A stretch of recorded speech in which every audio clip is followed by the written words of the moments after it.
പിതാവിൻ്റെയും പുത്രൻ്റെയും പരിശുദ്ധാത്മാവിൻ്റെയും നാമത്തിൽ ആമേൻ. പ്രിയപ്പെട്ടവരെ, സ്നേഹവന്ദനം. ഇന്ന് ആഗസ്റ്റ് 27 ബുധനാഴ്ചയാണ്.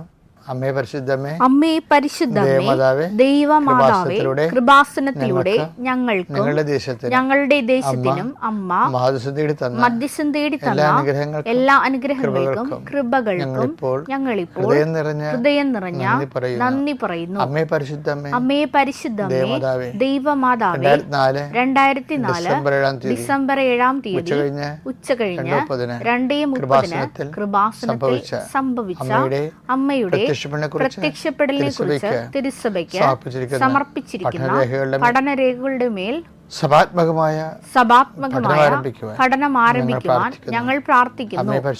അമ്മേ പരിശുദ്ധമേ, ഭൂസ്വർലോകങ്ങളുടെ രാജ്ഞിയായ അങ്ങേയ്ക്ക് ഭൗമ സംരക്ഷണത്തിനായി പ്രപഞ്ച പ്രകൃതിയെ തന്നെ തിരുസഭ പ്രതിഷ്ഠിക്കുവാൻ ഈ പ്രത്യക്ഷീകരണം വഴി ഇടയാക്കണമേ.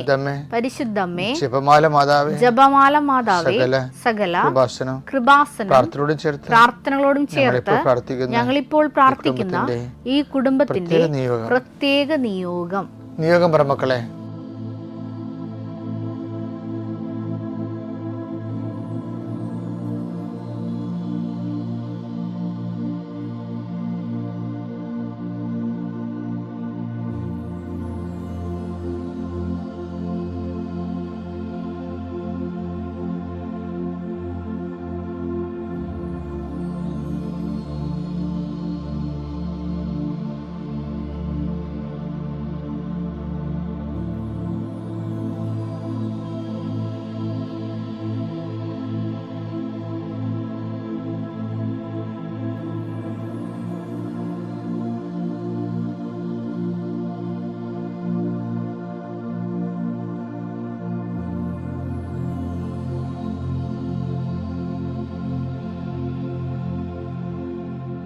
അമ്മയുടെ പ്രത്യക്ഷീകരണത്തിന്റെ ഈ അനുഗ്രഹവേളയിൽ ഞങ്ങൾക്ക് സാധിച്ചു തരുവാൻ കനിയണമേ. ആമേൻ. വിശ്വാസ പ്രമാണം. സർവശക്തനായ പിതാവും ആകാശത്തിന്റെയും ഭൂമിയുടെയും സൃഷ്ടാവുമായ ദൈവത്തിൽ ഞാൻ വിശ്വസിക്കുന്നു. അവിടുത്തെ ഏകപുത്രനും ഞങ്ങളുടെ കർത്താവുമായ ഈശോമിശിഹായിലും ഞാൻ വിശ്വസിക്കുന്നു. ഈ പുത്രൻ പരിശുദ്ധാത്മാവിനാൽ ഗർഭസ്ഥനായി കന്യകാമറിയത്തിൽ നിന്ന് പിറന്ന് പൊന്തിയോസ് പീലാത്തോസിന്റെ കാലത്ത് പീഡകൾ സഹിച്ച് കുരിശിൽ തറയ്ക്കപ്പെട്ട് മരിച്ച് അടക്കപ്പെട്ട് പാതാളങ്ങളിൽ ഇറങ്ങി മരിച്ചവരുടെ ഇടയിൽ നിന്ന് 3-ാം നാൾ ഉയർത്ത് സ്വർഗത്തിലേക്ക് എഴുന്നള്ളി സർവശക്തിയുള്ള പിതാവായ ദൈവത്തിന്റെ വലതുഭാഗത്തിരിക്കുന്നു. അവിടെ നിന്ന് ജീവിക്കുന്നവരെയും മരിച്ചവരെയും വിധിക്കുവാൻ വരുമെന്നും ഞാൻ വിശ്വസിക്കുന്നു. പരിശുദ്ധാത്മാവിലും ഞാൻ വിശ്വസിക്കുന്നു. വിശുദ്ധ കത്തോലിക്കാ സഭയിലും പുണ്യവാന്മാരുടെ ഐക്യത്തിലും പാപങ്ങളുടെ മോചനത്തിലും ശരീരത്തിന്റെ ഉയർപ്പിലും നിത്യമായ ജീവിതത്തിലും ഞാൻ വിശ്വസിക്കുന്നു. ആമേൻ. സ്വർഗ്ഗസ്ഥനായ ഞങ്ങളുടെ പിതാവേ, അങ്ങയുടെ നാമം പൂജിതമാകണമേ. അങ്ങയുടെ രാജ്യം വരണമേ. അങ്ങയുടെ തിരുമനസ് സ്വർഗത്തിലെ പോലെ ഭൂമിയിലും ആകണമേ. അന്നു വേണ്ടുന്ന ആഹാരം ഇന്ന് ഞങ്ങൾക്ക് തരണമേ. ഞങ്ങളോട് തെറ്റ് ചെയ്യുന്നവരോട് ഞങ്ങൾ ക്ഷമിക്കുന്നത് പോലെ ഞങ്ങളുടെ തെറ്റുകൾ ഞങ്ങളോടും ക്ഷമിക്കണമേ.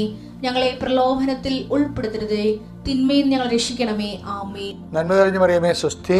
കർത്താവ് അങ്ങയുടെ കൂടെ സ്ത്രീകളിൽ അങ്ങ് അനുഗ്രഹിക്കപ്പെട്ടവളാകുന്നു. അങ്ങയുടെ ഉദരത്തിൻ ഫലമായി ഈശോ അനുഗ്രഹിക്കപ്പെട്ടവനാകുന്നു. പരിശുദ്ധ മറിയമേ, തമ്പുരാന്റെ അമ്മേ, പാപികളായ ഞങ്ങൾക്ക് വേണ്ടി ഇപ്പോഴും ഞങ്ങളുടെ മരണസമയത്തും തമ്പുരാനോട് അപേക്ഷിക്കണമേ. ആമേൻ. കർത്താവിന്റെ ഉന്നതമായ നാമത്തിന് സ്തോത്രം ചെയ്യുന്നു. കർത്താവിന്റെ വിശുദ്ധ പൗരോഹിത്യത്തെ മഹത്വപ്പെടുത്തണമേ. എൻ്റെ കർത്താവെ, ചെറിയ കടകളൊക്കെ നടത്തുന്നവർ ഈശോയെ വല്ലാത്ത വലയുന്നുണ്ട് ഈശോയെ. അവർക്ക് ഒന്നും അതിനകത്ത് കിട്ടണില്ല, പക്ഷേ കടങ്ങളാണ് വരണത്. ഇനി എങ്ങനെ ജീവിക്കുമെന്ന് പോലും അറിയാൻ പാലാതെ വിഷമിക്കുന്നവരുണ്ട് ഈശോയെ. അവരെ സന്ധിക്കണമെന്ന് പ്രാർത്ഥിക്കുന്നു ഈശോയെ. ഒരു തൊഴിൽ കണ്ടുപിടിക്കാൻ വേണ്ടി എന്ത് തൊഴിൽ ചെയ്താൽ ജീവിക്കാൻ പറ്റുമെന്ന് വിചാരിച്ചുകൊണ്ട് വിഷമിക്കുന്നവരുണ്ട് ഈശോയെ. അവരെ കർത്താവ് വിസ പുതുക്കി കിട്ടാത്തതിൻ്റെ പേരിൽ മക്കളെ കരഞ്ഞ് വിളിച്ച് നിലവിളിക്കുമ്പോൾ അമ്മ അവരെ ആശ്വസിപ്പിക്കുന്നത് ഉടമ്പടി എടുത്തവരുണ്ട് മകനെ മാതാവ് നമ്മൾ സന്ദർശിക്കുമെന്നാണ്. ആ ഒരു ഒറ്റ ആശ്രമേ ഉള്ള അമ്മേ, അതെല്ലാ മക്കളും അങ്ങനെ ചിന്തിക്കുന്ന ഓരോ മക്കളും ഈ പ്രാർത്ഥന കൂടുന്നുണ്ടെങ്കിൽ തീർച്ചയായിട്ടും കൃപാസന ആൾക്കാരെ ജീവനുടെ പ്രത്യക്ഷ മാതാവ്, സഞ്ചാരി മാതാവ് ആ മേഖലയിൽ ചെന്നിട്ട് അവരുടെ പ്രശ്നങ്ങളെ പരിഹരിച്ചുകൊണ്ട് അവർക്ക് സന്ധിപ്പ് നൽകുന്നതിന് വേണ്ടി എൻ്റെ കർത്താവിൻ്റെ ഉന്നതമായ നാമത്തിൽ സഭയുടെ അധികാരത്തിൽ കുരിശടയാളത്തിൽ നിങ്ങളെ അനുഗ്രഹിക്കട്ടെ.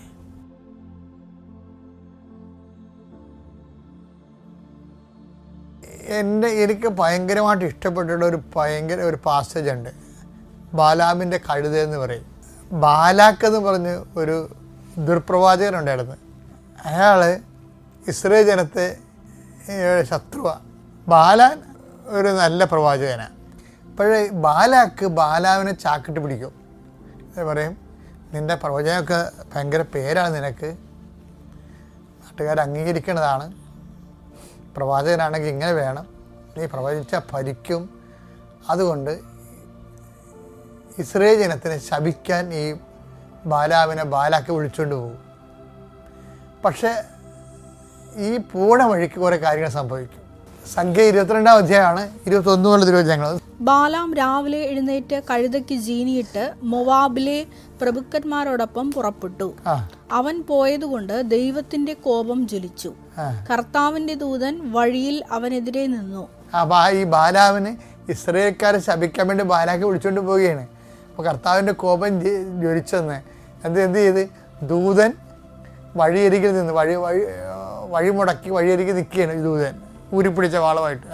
കഴുതപ്പുറത്ത് സഞ്ചരിച്ചിരുന്ന ബാലാമിന്റെ കൂടെ 2 ഭൃത്യന്മാരും ഉണ്ടായിരുന്നു. ബാലാമിനോട് 2 ഭൃത്യന്മാരുണ്ടായിരുന്നു. കർത്താവിന്റെ ദൂതൻ ഊരിയ വാളുമായി വഴി നിൽക്കുന്നത് കൊണ്ട് കഴുത വയലിലേക്ക് ചാടി. കഴുത കണ്ട്, പക്ഷെ ബാലാം കണ്ടില്ല. ഇത് ഭയങ്കര രസമാണ്. ബൈബിളിലെ ഏറ്റവും രസകരമായ സംഭവമാണ്. അതായത് കഴുത കണ്ട് ബുദ്ധിമാനായ ബാലാം ദൈവത്തിനെ കണ്ടില്ല. അത് എക്കാലത്തും അങ്ങനെ തന്നെ ആയിരിക്കും സംഭവിക്കണത്. പറ. വഴിയിലേക്ക് തിരിച്ചു കൊണ്ടുവരാൻ ബാലാം അതിനെ അടിച്ചു. അപ്പോൾ ഈ കഴുത ഇങ്ങനെ ചാഞ്ഞ് പോയി, ദൂതനെ കണ്ടിട്ട് ചാഞ്ഞ് പോയി. അതിനെ നേരെ കൊണ്ടുവരാൻ ഈ ബാലാം കഴുതനെ അടിക്കുന്നുണ്ട്. അപ്പോൾ കർത്താവിന്റെ ദൂതൻ മുന്തിരിത്തോട്ടത്തിൽ ഇരുവശവും മതിലുള്ള ഇടുങ്ങിയ വഴിയിൽ നിന്നു. കർത്താവിന്റെ ദൂതനെ കണ്ട് കഴുത മതിലിനോട് ചേർന്ന് ഒതുങ്ങി. കഴുതൊക്കെ കാണാൻ പാടില്ല ദൂതനെ. ബാലാവിനെ കഴുതപ്പുറത്തിരിക്കുന്നത് ബാലാവിനെ കാണാൻ പാടില്ല. അതുകൊണ്ട് കഴുത ഒതുങ്ങുകയാണ് ബാലാവിനെ കൊണ്ട്. ബാലാമിന്റെ കാൽ മതിലിൽ ഉരഞ്ഞു. ബാലാവിന്റെ കാല് മതിലൊരുങ്ങി. നിങ്ങൾ ഈ കഴുത എന്ന് വരുമ്പോഴല്ല നിങ്ങൾ ഓർക്കും ഈ കഴുതപ്പുറത്ത് ആൾക്കാർ കയറി ഇരിക്കാനാണ്. നമ്മൾ കണ്ടിരിക്കുന്ന കഴുത എന്ന് പറയുന്നത് ഇവിടുത്തെ കഴുതകളാണ്. പാലക്കാടും അതുപോലെ തന്നെ തെങ്കാശി പട്ടണത്തിലൊക്കെ കാണുന്ന കഴുതയില്ലേ, ചെറിയ തരം കഴുത. അതല്ല, ഇസ്രായേലിലെ കഴുത ഞാൻ ഈജിപ്തിൽ നിൽക്കുമ്പോൾ ഞാൻ കണ്ടതാണ്. അതായത് ഒരു കഴുത ഒരു 6 ചാക്ക് അരിയും കൊണ്ട് ഒരു വണ്ടിയിട്ട് ഭരിച്ചുകൊണ്ട് ഓടണം. ഞാൻ വായുമ്പോഴത്തെ നോക്കിയെന്നോട് ആദ്യമായിട്ട് ഞാൻ ഇങ്ങനെ കഴുതയെ കണ്ടത്. കാര്യം വയറ്റ് വെള്ള നിറവും പിന്നെ ആഷ് കളറാണ്. നല്ല ഇരുമ്പ് ബോഡിയാണ് അവൻ 6 ചിലപ്പോൾ 10 ചാക്കും കൊണ്ടുപോടും. അത്തരം കഴുതകളാണ്. കുതിരയേക്കാൾ സ്വല്പം കൂടി ചെറിയ സാധനമാണ്.